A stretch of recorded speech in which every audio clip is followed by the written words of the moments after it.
elkarrizeta hori 18, urte hurren batekari behar dugu gogora aste honetan 40 urte baitira pentsa Txernobileko tragediatik 4 hamarkada munduak energia nuklearraren arriskua ezagutu zuenetik. Ukraina iparraldeko herria historiako istripu nuklear larrienaren lekuko eta biktima izan zenetik.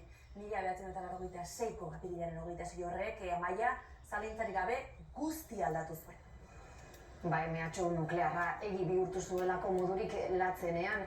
Txernobilgo zentrala Soviet Batasuneko agintariek eraiki zuten 70ko hamarkadan eta 86ko istripu horretan akats kate bat egon zela esan daiteke egiturazko arazoak batetik, giza akatsak eta berez segurtasun proba bat zena azkenean hondamendi nuklear bihurtu zen. Laino erradioaktiboak Europa erdi hartu zuen, esaten denez Hiroshimako bomba nuklearra baino 4 aldiz erradiazio gehiago askatu zuen eta esan gara dago ere agintarien kudeaketan etzela egokia izan, milaka lagun hil ziren, baina datu hori ere ez da zehatza, gainera honek hurrengo hamarkadetan ere ondorioa izan duelako inguruan.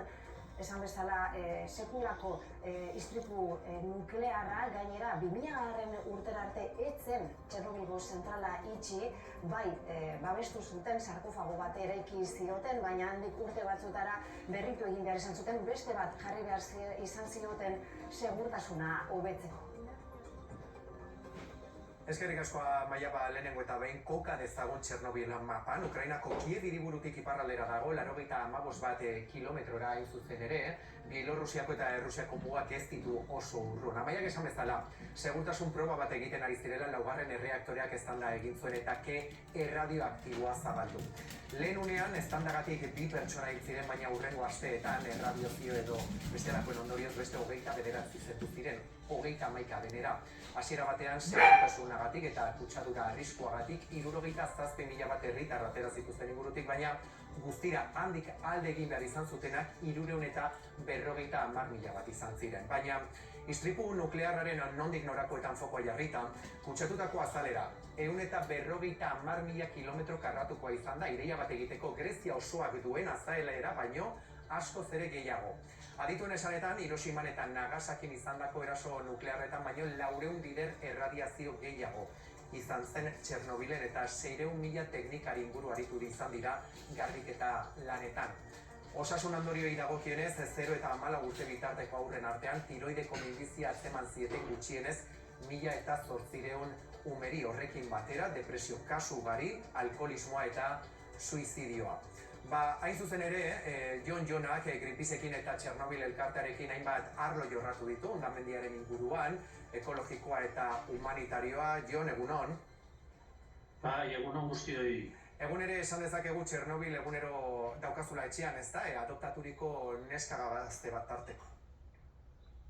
Urte askotan Txernobil elkarteko kideak eta babesle familia izan gara, udatan etorri dira umea gure etxera, eta gaur egun beste neska bat daukagu, beste bat 4 urte dara hemen enkerra zizanetik.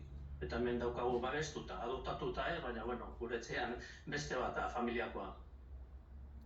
Duzu ez da eskualde hura. Ez dut entzun, parkatu? Ongi ezagutzen duzuela eskualde hura, bertako egoera? Ongi edo, behintzat ni Txernobil zentralen ondoan bitan egon naz, neurketa batzuk egin genduzan erradioaktibitatea, kontadore Geiger batekin, bitan, eta gero beste ni Ukrainian beste dozena bat aldiz edo egonda nago, beraz, behintzat eremu hori nahiko ondo ezagutzen dut, bai. Eta galdera da, Jon, 4 hamarkaden ostean industria nuklearrak nola eraman duen gaia, ez? Fukushima bezala istripu honek kezka handia zabaldu zuelako?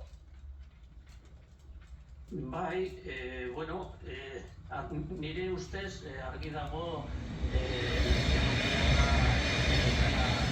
segurua, ez da ekologikoa ere, ez gaur egun badirudi ekologikoaren artean edo berriztagarrien artean sartzen dutela energia atomikoa, baina akats handiena arriskutsua dira, hor dago Txernobil eta hor dago Fukushima ere bai, baina gaur egun gaurko egoera dela eta Ukrainian eta Rusiaren arteko gerra horretan ere arma lerra bihurtu da energia atomikoa eta zentralak. Ez dakit gogoratzen zarien edo, baina igez, otsaila, edo uste dut igezko otsailean ere, estampe berri horretan, sarkofago berri horretan Txernobilekoan dron bat edo dron bi estanda egin zuten eta zulu bat dago eta estankaitazuna kolokan dago.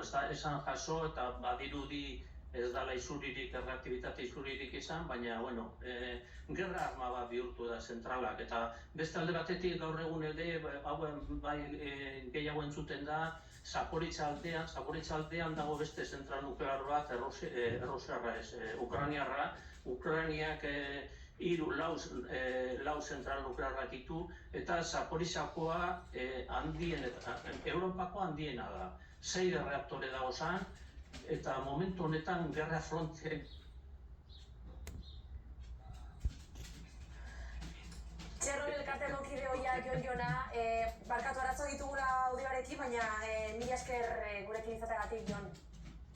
Bale, zuei agur.